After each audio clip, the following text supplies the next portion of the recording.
حسن راشد کی عمر 28 سال ہے اور یہ مصر کے دارالحکومت قاہرہ کے شمال میں القالوبیہ میں رہتا ہے۔ یہ کھانے پینے کا شوقین ہے۔ فروری میں یہ اپنے دوستوں کے ساتھ بیٹھا تھا، ساتھیوں نے اسے تنگ کرنا شروع کر دیا۔ تم سب کچھ کھا جاتے ہو، تمہارا معدہ ہے یا لوہا پگھلانے کی بھٹی ہے؟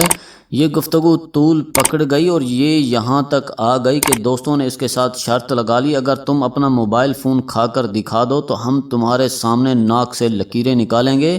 حسن راشد شوخی میں آ گیا اور وہ اپنا موبائل فون نگل گیا۔ فون سیدھا معدے میں پہنچا۔ حسن راشد کا خیال تھا فون بہت جلد جسم سے باہر آ جائے گا، لیکن فون پیٹ میں پہنچ کر غائب ہو گیا۔ دوستوں نے ناک سے لکیریں نکالی اور گھر چلے گئے۔ حسن بھی اپنے گھر آ گیا۔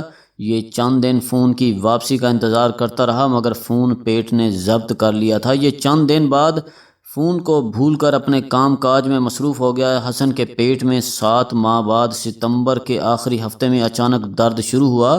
اس نے پین کلرز استعمال کی لیکن درد نہ رکا۔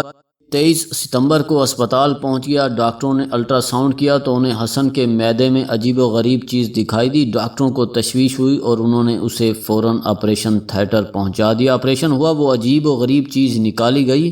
پولیس بلائی گئی۔ پولیس کے سامنے اس چیز کے اوپر سے رطوبتیں ہٹائی گئیں اور نیچے سے موبائل فون نکل آیا۔ حسن راشد سے تحقیقات کی گئیں تو اس نے اپنی حماقت کا اعتراف کر لیا۔ ڈاکٹرز اس انکشاف کے بعد 2 باتوں پر حیران ہیں۔ حسن راشد نے موبائل فون نگلا کیسے تھا، اور دوسرا، اگر موبائل کی بیٹری پھٹ جاتی تو اس کا کیا بنتا؟ بیٹری کی کاربن ڈائی آکسائڈ لازماً اس کے پورے معدے کو اڑا دیتی۔ ڈاکٹرز آج کل یہ بھی ریسرچ کر رہے ہیں، دنیا میں اگر کسی اور بے وقوف نے بھی موبائل فون نگل لیا تو یہ اسے کیسے باہر نکالیں گے؟ یہ دنیا میں اس نوعیت کا پہلا واقعہ نہیں۔ اس قسم کا ایک واقعہ 2016 میں آئرلینڈ میں بھی پیش آ چکا ہے۔ ڈبلن کی ایک جیل میں 29 سال کے ایک قیدی نے بھی موبائل فون نگل لیا تھا۔ اس کی طبیعت خراب ہو گئی تھی اور وہ مسلسل الٹیاں کرنے لگا تھا۔ اسے بھی اسپتال پہنچا دیا گیا تھا۔ ڈاکٹروں نے 18 گھنٹے بعد آپریشن کر کے اس کے پیٹ سے بڑی مشکل سے موبائل فون نکالا تھا۔ اس بے وقوف نے بھی ساتھی قیدیوں کے ساتھ شرط لگا کر موبائل فون نگل لیا تھا۔ شرط کی یہ حماقت صرف مصر یا آئرلینڈ تک محدود نہیں، پاکستان میں بھی یہ علت شدت کے ساتھ موجود ہے۔ آپ ملک میں کسی طرف نکل جائیں، آپ کو حسن راشد جیسے ہزاروں بلکہ لاکھوں لوگ ملیں گے۔ میں نے بھی بچپن میں ایسے درجنوں لوگ دیکھے ہیں جنہوں نے شرط جیتنے کے چکر میں اپنی زندگی کو عذاب بنا لیا تھا۔ یہ تمام کردار مجھے آج بھی یاد ہیں۔ مثلاً ہمارے محلے میں ایک لڑکا رہتا تھا، اس نے لڑکوں کے ساتھ روح افزا کی پوری بوتل پینے کی شرط لگا لی اور وہ ان کے سامنے پوری بوتل پی بھی گیا۔ تمام لڑکوں نے 1-1 روپیہ جمع کر کے اسے 10 روپے دے دیے، لیکن 2 گھنٹے بعد وہ بے ہوشی کے عالم میں اسپتال میں تھا۔ اس کی شوگر 1000 پوائنٹس تک پہنچ چکی تھی۔ اس کی موت 100% تھی، لیکن خوش قسمتی سے سمجھدار ڈاکٹر بھی مل گیا اور لڑکوں نے بھی اس کے والدین کو اس کی واردات کے بارے میں بتا دیا تھا۔ ڈاکٹر نے اسے انسولین کی ہیوی ڈوز دے دی۔ اس کی جان تو بچ گئی، لیکن دل، گردے، دماغ اور جگر بری طرح متاثر ہو گیا۔ وہ 4 سال زندہ رہا، مگر خاندان نے یہ 4 سال ہسپتالوں میں گزارے۔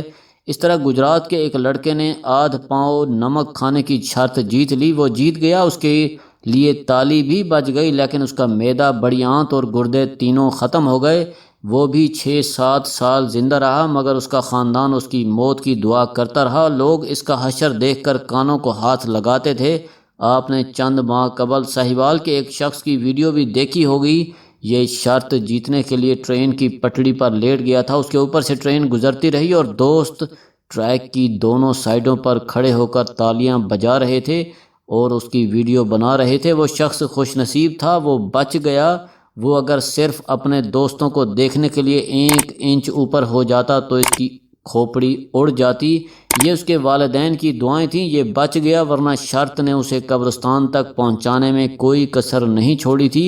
میرے پاس چند برس قبل ایک صاحب تشریف لائے، ان کا جوان بیٹا بھی ان کے ساتھ تھا۔ بیٹے کے پورے جسم پر پھوڑے نکلے ہوئے تھے، وہ نفسیاتی طور پر بھی تباہ حال تھا۔ مجھے صاحب نے بتایا ہمارے گھر کے نزدیک چمڑا رنگنے کی ایک فیکٹری ہے۔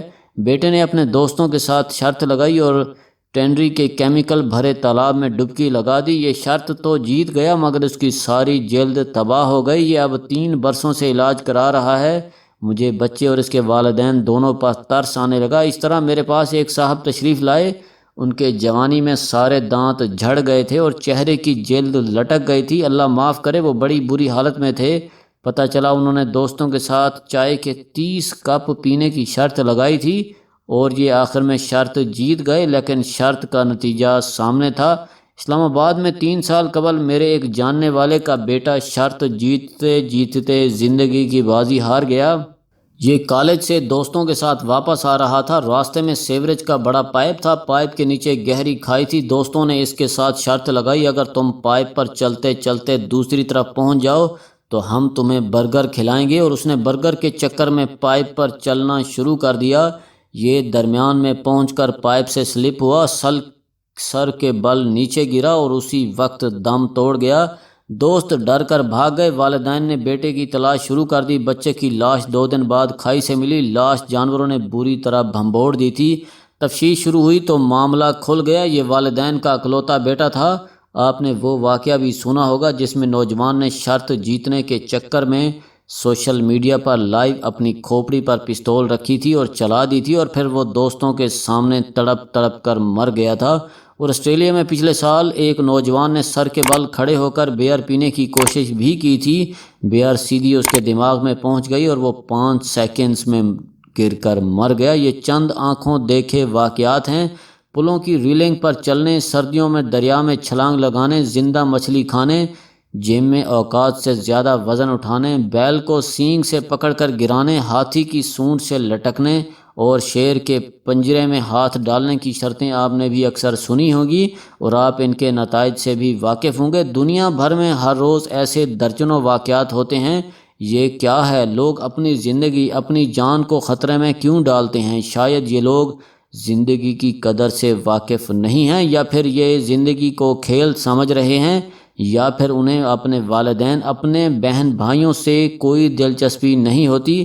انسان نے مرنا ہوتا ہے، یہ مر بھی جاتا ہے، لیکن یہ اپنے پسماندگان کے لیے جتنا غم، جتنی تکلیف چھوڑ جاتا ہے ہم اس کا تصور تک نہیں کر سکتے۔ ہم انسان اپنے لیے نہیں جیتے، ہم ان کے لیے جیتے ہیں جن کے لیے ہمارا جینا معنی رکھتا ہے۔ لہٰذا ہمیں ہر قدم یہ سوچ کر اٹھانا چاہیے ہمارے بعد ہمارے چاہنے والوں کا کیا بنے گا۔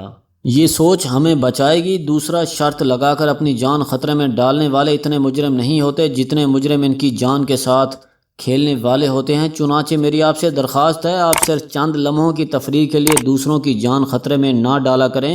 آپ کا چند منٹوں کا مذاق پورے خاندان کے لیے عذاب ثابت ہوگا۔ میری والدین اور اساتذہ سے بھی درخواست ہے، آپ بھی اپنے طالب علموں اور بچوں کو شرطوں کے ہولناک نتائج کے بارے میں بتاتے رہا کریں۔ آپ کے گرد و پیش میں بھی اگر کوئی ایسا واقعہ پیش آ جائے تو آپ اپنے بچوں کو متاثرہ بچے یا خاندان سے بھی ملایا کریں، شاید متاثرین کو دیکھ کر آپ کے بچے اس غلطی سے بچ جائیں۔ آپ بھی ہمیشہ یاد رکھیں، زندگی کی ہر غلطی کی تلافی ممکن نہیں ہوتی۔